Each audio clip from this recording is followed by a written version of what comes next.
Everyone who saw it called her a monster. A mother who walked away from her own babies. Hours-old babies. Babies who could not open their eyes yet. Babies who could not even cry loudly enough to be heard. She left them on the cold ground and she did not look back once. Not once. Her name was Zara. And what Zara did that morning in the Masai Mara is something wildlife researchers still talk about today. Not because it was normal, but because it was the furthest thing from normal you can imagine. Let's go back to the beginning. The night before, Zara had given birth to 2 cubs near a cluster of flat rocks on the edge of the grassland. It was a quiet birth. No one was watching. The grass was tall and dry and it hid her well. She cleaned them, she fed them, she lay beside them through the cold dark hours. By sunrise, both cubs were breathing steadily. Small, damp, helpless but alive. Zara was a healthy lioness. Young but strong. She had been through a hard dry season and survived. Her pride knew her as calm and steady. Not the loudest, not the most aggressive but always reliable. Always present. So when she stood up that morning and walked away from her newborns, nobody could explain it. The cubs immediately felt her warmth disappear. They pressed against each other, their tiny legs folding and unfolding. They made small sounds. Not quite cries. More like questions. Where did she go? Why is it cold? Why is no one here? Zara did not stop walking. She moved east, away from the rocks, into the open land where the grass thinned out near a dried water hole. The ground there was cracked and pale. The air smelled like dust and old heat. That is where she found him. A baby elephant, alone on his side, one leg twisted awkwardly beneath him. He had fallen trying to reach the last wet mud at the bottom of the water hole. Now he could not get back up. His trunk moved slowly, dragging through the dirt. His breathing was heavy and uneven. His herd was gone. How long they had been gone no one could say. His name, if anyone had given him one, could have been Tembo. He was maybe 3 days old. And Zara stood over him and did not move. This is the part that makes no sense on paper. A lion standing over a fallen baby elephant should end one way. Every rule of the wild says so. But Zara just stood there. Looking. Listening. Something was happening inside her that no camera could capture and no scientist has fully explained since. She lowered herself to the ground beside him. And she stayed. The savannah does not wait for anyone to make up their mind. While Zara lay beside Tembo near the dried water hole, the world around her was already moving. Smells travel fast in open land.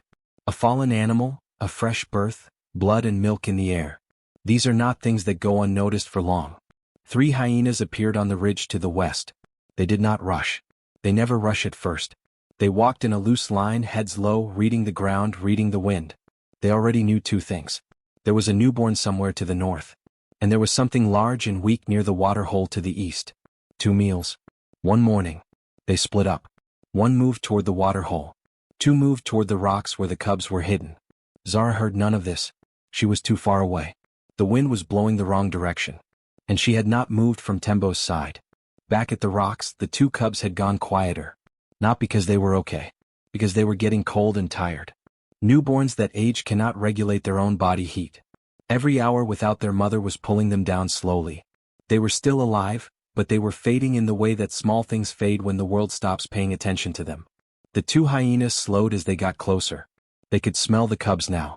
They circled wide, careful, checking if any adult was nearby. There was none. They moved in closer. And then Koda arrived. Koda was Zara's mate. A large male lion with a dark mane that had taken years of hard living to grow. He was not the kind of lion who moved fast without reason. But that morning he had picked up something in the air that made every muscle in his body go tight. He had been resting near the tree line maybe half a mile away. He smelled the birth first. Then he smelled something wrong. The scent of his cubs was there, but Zara's scent was moving away from it, east, far east, where it had no business being. He stood up and he started walking. He reached the rocks before the hyenas could get close enough to act. They saw him coming and they stopped. Koda did not even look at them directly.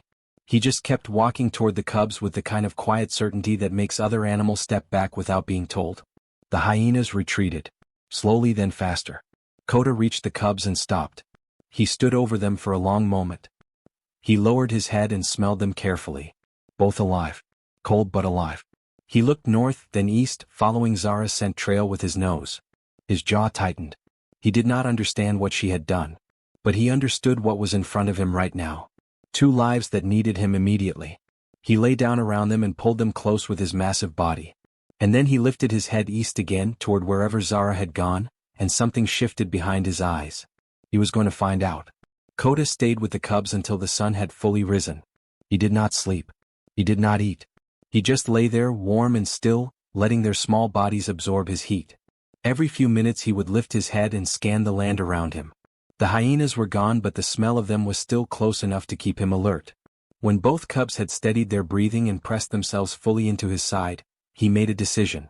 He stood up carefully, slowly, so they would not roll or fall. He looked at them one last time. Then he turned east and began following Zara's scent. He moved fast but not frantically. This was not panic. This was purpose.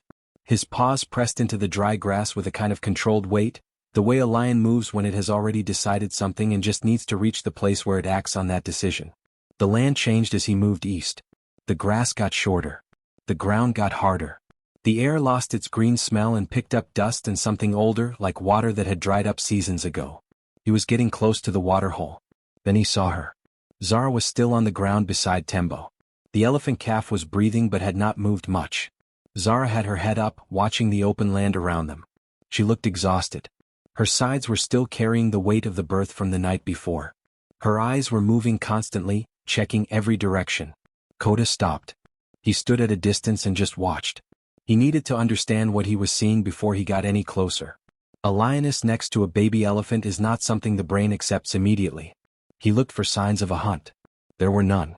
He looked for signs of injury or confusion. There were none either. Zara was simply there. Choosing to be there. He took one step forward. Zara spun around instantly. Her ears went flat and she placed herself between Kota and Tembo. Not aggressive exactly, but not soft either. She was telling him something without a single sound. This one is not yours to decide about. Kota held his position. The two of them stayed locked like that for a moment that felt much longer than it was.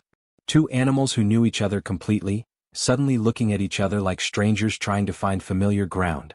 Tembo made a sound beneath them. Low and broken, the kind of sound that carries across flat open land for a long distance. Kota flinched at it. Not from fear. That sound was the kind that pulls in everything dangerous within earshot, and he knew it. He looked past Zara at the calf. Then he looked at the horizon. Then back at Zara. And then he did something she did not expect.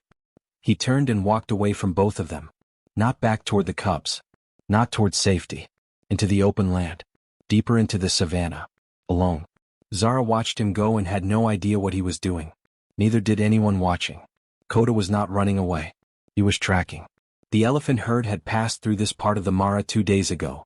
Their footprints were still pressed into the dry ground, wide and deep, easy to follow even for an animal that had never tried to find elephants before. Kota moved along the trail with his nose low, reading the ground, reading the air. This made no biological sense. Lions do not find elephant herds and lead them anywhere. That is not something that exists in any wildlife textbook. But Kota kept moving. He found them near a shallow river crossing about 1.5 miles north. 11 elephants. The matriarch was a large older female with a notch cut into her left ear, probably from a fight decades ago. She saw Kota before he saw her, and the herd immediately tightened together, the younger ones pushed to the center. Kota stopped at a distance that was close enough to be seen but far enough to not be a threat. He did not approach. He did not circle. He just stood there in full view and then turned his body slightly south, back toward the waterhole, and looked back at them. The matriarch did not move. Kota turned fully south and walked a few steps, then stopped and looked back again. She took one step forward. He walked a few more steps south and waited. What happened next is the part that feels impossible to explain with logic. The matriarch began following him. Slowly, cautiously, with the rest of the herd behind her. Kota kept a steady distance ahead of them, never too close, never too far. He moved like he had done this before, which he had not. It took them about 20 minutes to reach the waterhole. The matriarch saw Tembo before Kota had even stopped walking. The sound that came out of her chest rolled across the ground like something physical. The herd moved past Kota immediately, past Zara, past everything, straight to Tembo. Kota stepped aside and let them through. Zara had not moved. She watched the herd surround Tembo, lift him, steady him. She watched him stand for the first time. She did not follow them. She just watched until they were gone. The herd disappeared into the tree line and the savannah went quiet again. Just Kota and Zara standing near the dried waterhole. No elephant, no hyenas, no sound except the wind moving through the dry grass. The ground between them was still marked with Tembo's struggle, the dragged trunk lines, the collapsed footprints, The mess of a small life that almost ended here. Zara looked at Kota. He looked back at her. Neither of them moved for a long time. Then Zara turned north and started walking. Back toward the rocks. Back toward the cubs. Kota followed a few steps behind her, not rushing her, not passing her. Just there. When they reached the cubs, both animals slowed. The two little ones were tucked in the same spot Kota had left them, still pressed together, still small enough to fit in the space between a lion's front paws. Zara lowered herself to the ground beside them. She cleaned them. She fed them. She did not leave again. Kota settled nearby and watched the land around them. No words passed between them because there were no words. Just two animals returning to the thing they were supposed to be doing all along.